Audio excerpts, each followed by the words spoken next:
Putin ഇന്ത്യയിൽ വന്നു കഴിഞ്ഞാൽ ഇന്ത്യ പുടിനെ അറസ്റ്റ് ചെയ്തില്ല എങ്കിൽ, കാരണം സാങ്ഷനാണ്, ഈ സാങ്ഷൻ്റെ അകത്ത് അമേരിക്കയും യൂറോപ്യൻ രാജ്യങ്ങളും മറ്റുള്ള രാജ്യങ്ങളെല്ലാം റഷ്യക്കെതിരെ സാങ്ഷനാണ്.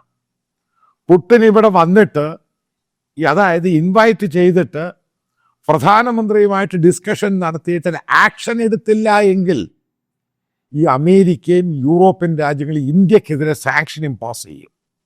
സിമ്പിളായത്.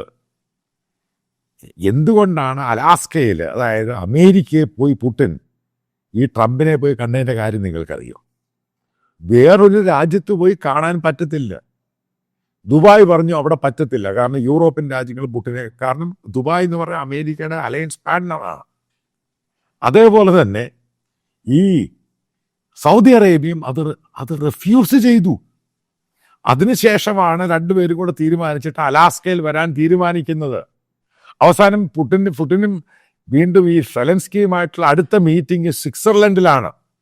അപ്പം അതിനു മുമ്പ് സ്വിറ്റ്സർലൻഡ് പ്രൈം മിനിസ്റ്റർ ഇന്നലെ ഒരു പ്രസ്താവന കൊടുത്തത് എന്താണ്? പുടിൻ അവിടെ വരാൻ നേരത്ത് പുടിനെ അറസ്റ്റ് ചെയ്യാനുള്ള ഇമ്മ്യൂണിറ്റി, അപ്പം അതുമായി ബന്ധപ്പെട്ട റിലാക്സ് കൊടുക്കാം